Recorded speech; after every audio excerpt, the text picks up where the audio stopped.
Mapagpalang araw po sa ating lahat, ang mami kong vlogger. Ako po yun.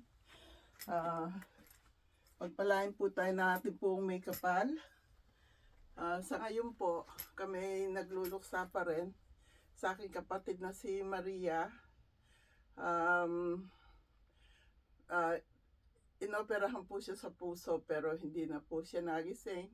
Nakoma siya.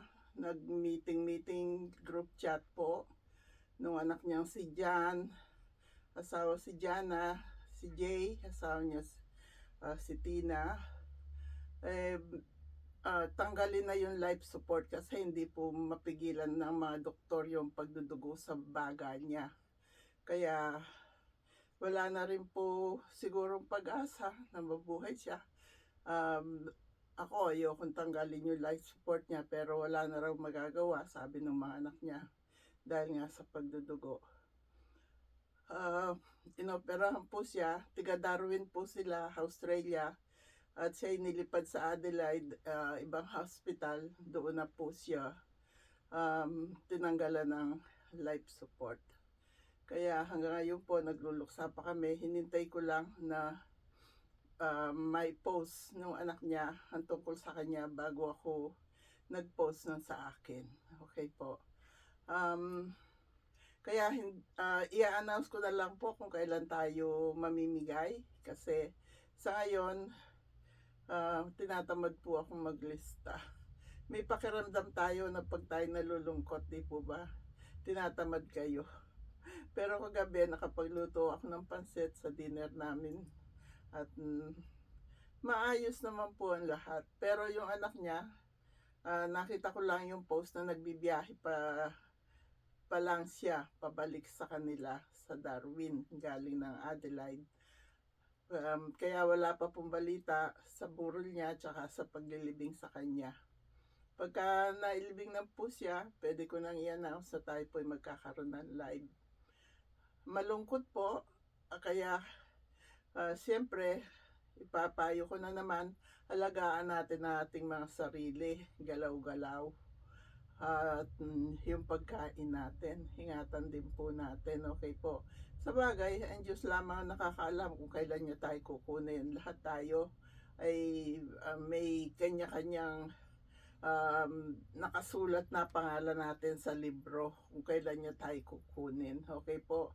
Kaya gumawa din tayo ng kabutihan sa ating kapwa. Alagaan natin ang sarili natin. Bigay ni God sa atin yan. Huwag nating abusuhin. Ako minsan sumusobra yung pagtatrabaho ko pero sabi ko, God, kailangan ko pong gawin ito. Ako lang po ang gagawa nito. Kaya i-announce ko po. Pwede na kayong mag-comment. Pag nakita ko naman ang mga pangalan nyo, ililista ko kayo pagka nag-umpisa na akong maglista. Kaya lang yung date, hindi ko pa alam kung kailan dahil kung tatawagan kami sa group chat namin, kami nagbibideo nila Edison. Kaya yun po, hindi ko pa alam kung kailan tayo mamimigay ulit. Yung mga nanalo na 5, i-forward nyo na po sa akin yung inyong GCash, pati yung pangalan sa GCash. Okay po, God bless us all. I love you all. May pasok po ako. Talagang ganun po pag nasa abroad ka, kahit ano pa nararamdaman mo, nalulungkot ka, nangihina ka, wala kang ganang kumilos, kailangan galaw-galaw. Hindi pwedeng absent. Okay po, God bless us all. I love you all. Yung mga anak niya, naibigay lahat ang kailangan niya. Lahat nga kami, sinali sa group chat. At yun nga, talagang pasya nila tanggalin na yung life support. Masakit po, pero wala po tayong magagawa kung hanggang doon na lang po ang buhay niya. Marami siyang alaala sa amin. Lalo na nung may bakery sa Pilipinas, palagi niyang kasama yung mga anak niya. Sa amin siya tumutuloy pag dumadalaw. At nakagiliwan naman ng mga tiga sa mga anak niya, pati mga tricycle driver. Ang cute kasi nila eh. God bless us all. I love you all.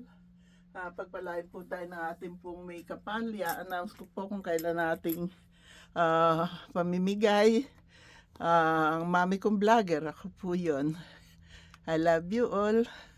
Ingatan po natin ang ating mga sarili at alagaan.